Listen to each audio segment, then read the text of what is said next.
In this video, we're going to be turning these stick samples into drums. We'll start by shaping the volume of the sounds. A compressor with a slow attack and release will let the initial impact come through before clamping down on the tail. You could also use a transient shaper set to boost the attack while reducing the sustain. This one from Kilohertz is free. Some DAWs have stock transient shapers. These will work just fine in most cases.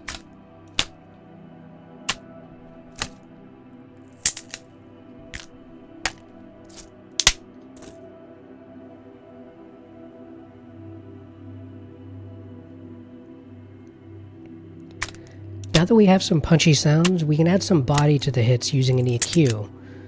We'll use a high-pass filter with the Q value turned up to create a resonance in the 150 to 300 Hz range.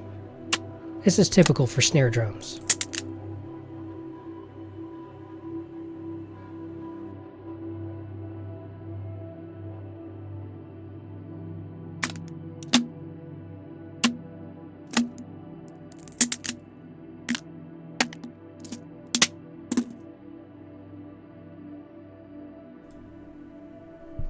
Next, we'll bounce that out and load it into a sampler. This will give us some additional controls for building up the transient and shaping the overall sound. I'm going to select a starting point in the sample that contains a transient. Then I'm going to bring down the sustain and turn the decay down a bit. And I also want to turn off the velocity sensitivity. I'm playing different notes here to see if I can find a pitch that works well with this sample. And now I'm going to add in a pitch envelope, which is going to help us to bring out the transient even more. Changing the depth can help us get a more natural sound.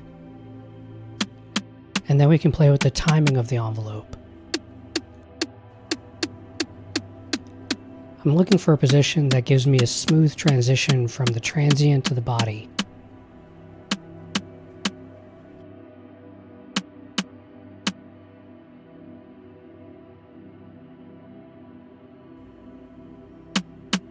You can adjust the curve of the decay as well to further shape the sound.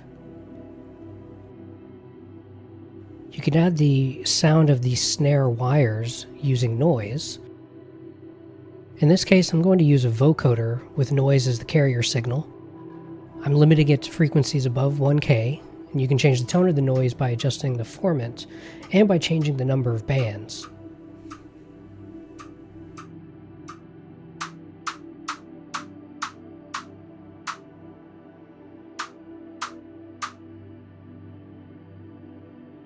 Next, I'm going to add a little bit of a delay just to the noise so that it'll get out of the way of the transient, which you can hear when we bring the mix back down.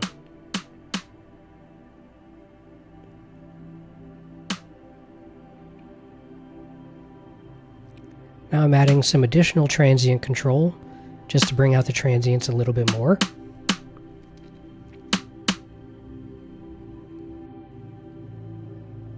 Next, I'm adding some saturation. The transient we boosted will begin distorting before the rest of the signal.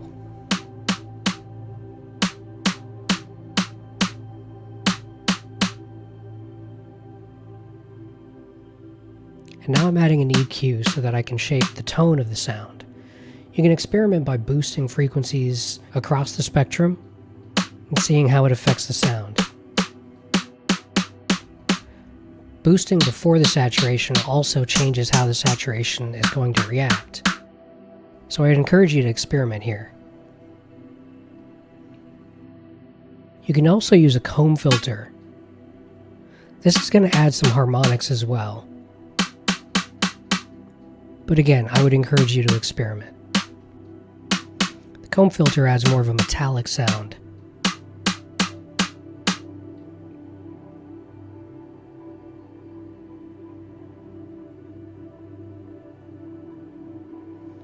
And now I'm going to finish it off with a clipper. This is going to make the transients hit a bit harder and also bring up the overall volume of the drum.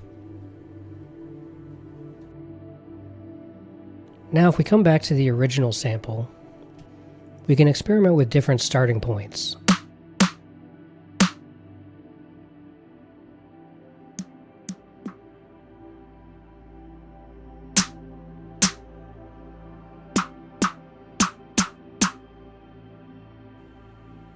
You can hear there's a lot of variety here, including just some interesting textures.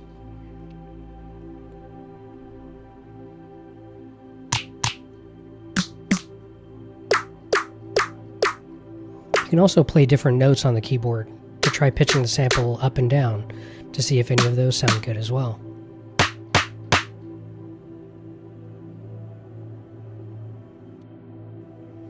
Alright, let's rewind and we're going to make a kick drum this time.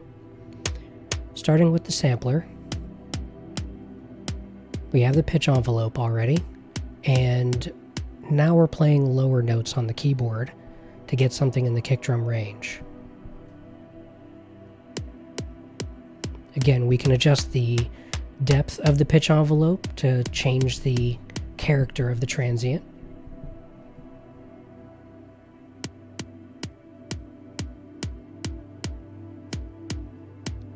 And we can shape the envelope.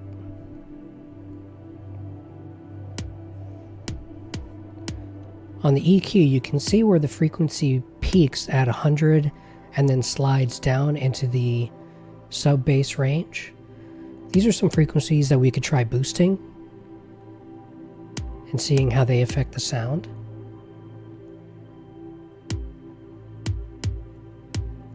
But you can create resonances in some other areas too.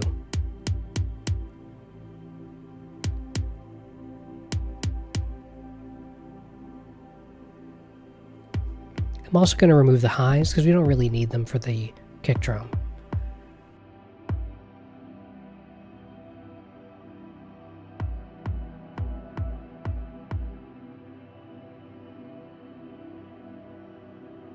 I'm going to add some transient shaping again.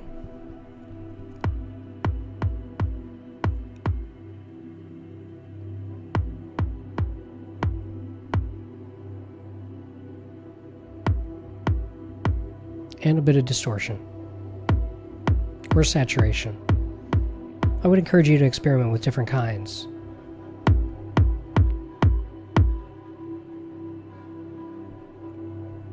And of course, I finish it off with a clipper.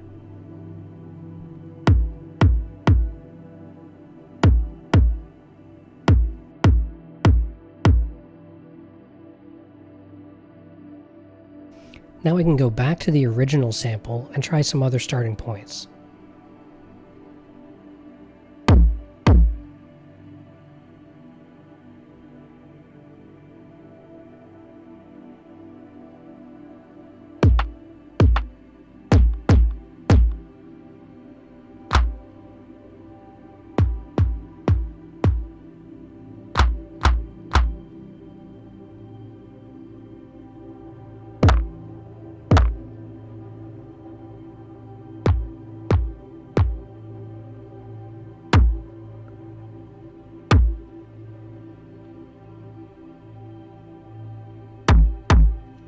Don't forget you can also play different notes on the keyboard and see how those sound.